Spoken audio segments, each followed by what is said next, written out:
Assalamualaikum warahmatullahi wabarakatuh. Halo sobat semua, selamat berjumpa kembali di channel kami, Pecinta Horor. Gangguan demi gangguan terus saja dialami oleh tim di bawah pimpinan Bang Polka. Makhluk seperti apakah sebenarnya yang telah hadir mengganggu mereka? Berhasilkah mereka menyelesaikan pekerjaan mereka sementara tamu tak diundang mengusik di tempat tersebut? Untuk memenuhi rasa penasaran dan keingintahuan kita, inilah Tamu Tak Diundang dari Distrik Merah bagian ketiga. Cerita ditulis oleh Alba Dina.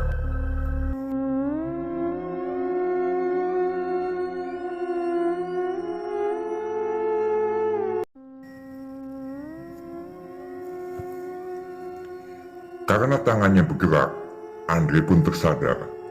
Rupanya itu pengganggunya. Nak bunuh diri rupanya dia. Binatang degil, kata Bang Semok langsung menuju ke tempat Bang Polka. Katingan dan Andre masih bertanya-tanya tentang makhluk itu. Tetapi tanpa bersuara mengikuti langkah kaki Bang Semok. Aroma busuk langsung menyebar menusuk hidung. Bang Semok, Katingan, dan Andre seolah kesulitan untuk bernapas. Tapi tidak dengan Bang Polka yang terus berusaha mendorong binatang berbulu hitam di atas kabel listrik. Angin seakan membelai berayun di sekitar tempat itu, seolah berputar-putar mengelilingi mereka. Namun daun-daun tak bergerak sedikit pun. Ditambah pohon bambu wulung yang batangnya kecil dan rapat menambah gelap dan ngeri suasana di tempat itu. Suara binatang dari arah lembah tundur melolong laksana anjing. Terkadang panjang, terkadang hanya pendek. Katingan tidak henti-hentinya mengusap tengkuk dan lengannya, berusaha menenangkan diri, tetapi selalu gagal.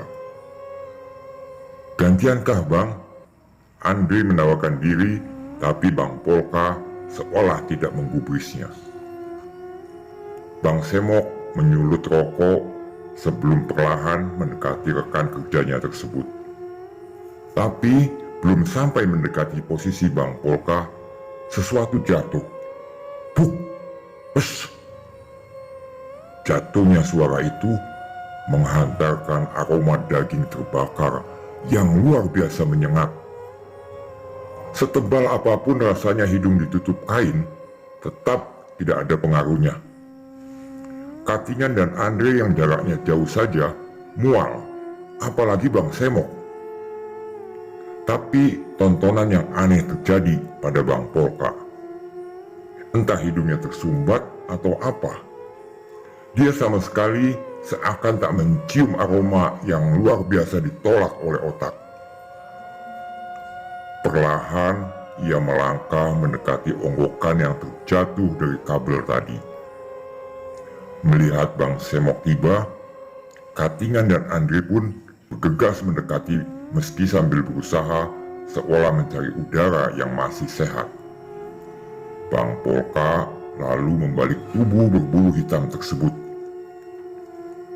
Nampak mata dan bolanya yang bercahaya hijau, kuning kemerahan, beradu dengan sinar senter seolah ingin melihat siapa saja yang ada di sekitarnya. Sekilas orang akan mengatakan itu adalah monyet, tetapi wajahnya berbeda. Jarinya meski gosong nampak letik indah. Hidungnya berwarna krem kemerahan. Cuping telinga berbentuk unik. Di kepalanya terdapat gumpalan bulu membentuk selayaknya mahkota mirip perempuan memakai bandu. Sekilas terdapat bekas aliran air mata yang mengering di bawah mata yang terbuka. Tanpa seringai, tanpa wajah ketakutan, tapi lebih ke arah khawatir. Bang Polka menggali tanah. Karena tanahnya gembur, meski hanya menggunakan besi stik dan sesekali pakai tangan, lubang itu cepat terbentuk. Bang Semok membantunya beserta Andri.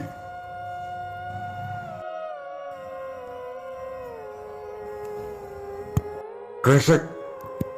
Katingan mendengar suara dari balik rimbunya tumbuhan liar di belakang Bang Polka. Sekilas dilihatnya cahaya mirip mata kucing, tetapi setelah diamati lagi, cahaya itu hilang beserta suara daun kering yang terinjak. Kembali Katingan menerangi mereka yang sedang bekerja. Kemudian Bang Polka berusaha untuk menggeser onggokan makhluk itu karena mengangkatnya tak mampu. Ketika mereka memasukkan ke dalam lubang, tiba-tiba angin kencang datang, hingga pohon-pohon di sekitar bergerak dengan hebatnya. Keempat orang itu terhuyung ke belakang, seolah angin tersebut mendorong tubuh mereka. Katingan merasakan hawa yang berbeda, dan ia mengusap tengkuknya. Suara daun kering dan ranting terinjak kembali terdengar. Spontan mereka melihat ke arah sumber suara. Tak lama muncul sosok kecil berjalan ke arah mereka. Tatapan matanya menuju lubang. Entah mengapa, semua senter mereka tiba-tiba mati. Seiring dengan munculnya kelebatan warna putih yang kemudian mengaburkan makhluk yang tadi nampak bergerak ke arah mereka. Tanpa menunggu aba-aba, mereka serempak bangkit dan segera menutup lubang berisi makhluk yang tadi tersangkut di kabel listrik. Setelah usai menutup lubang, Bang Polka berjalan ke bawah ke arah pohon besar. "Hoi, nak kemana kau, Pol?" teriak Bang Semok khawatir.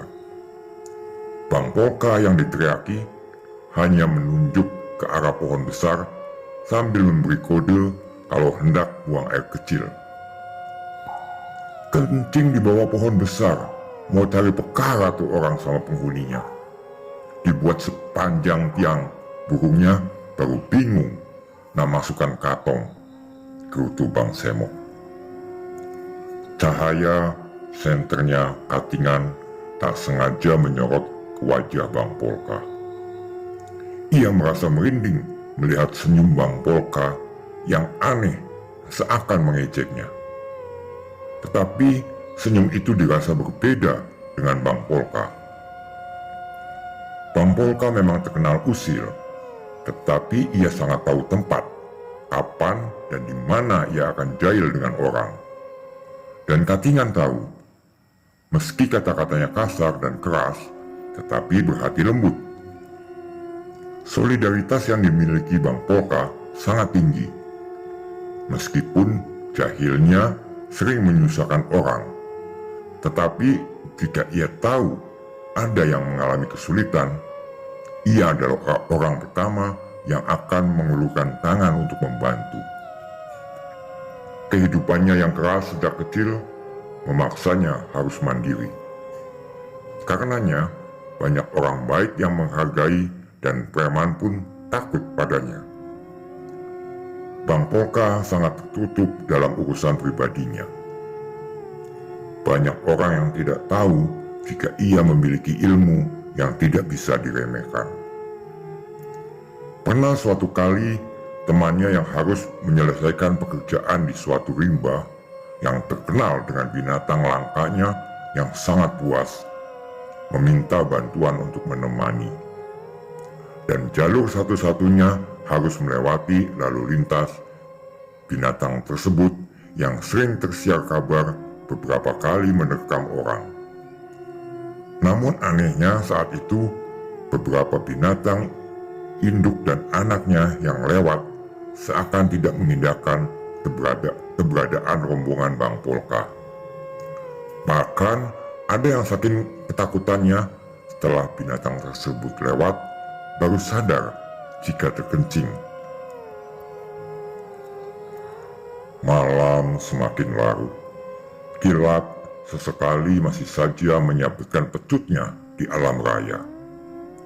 "Woi, Pol, cepatlah, biar kita cepat balik sebelum dikencingi langit," teriak Bang Semok. "Yoi," terdengar balasan dari Bang Polka. Katingan dan Andre seakan diberi kode, mereka saling bertatapan. Entah apa yang mereka berdua pikirkan, tetapi wajah mereka menunjukkan ketegangan dan seolah menanyakan apakah pikiran dan pendengaran yang mereka tangkap itu sama. Tiba-tiba kabut tipis seakan menyapu tempat itu.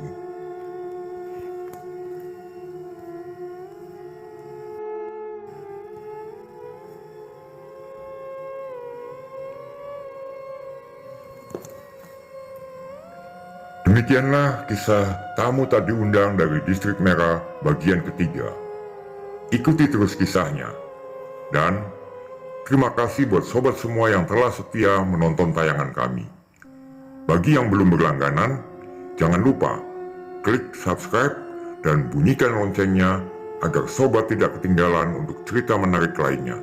Semuanya gratis. Sampai jumpa di cerita mendatang. Assalamualaikum warahmatullahi wabarakatuh.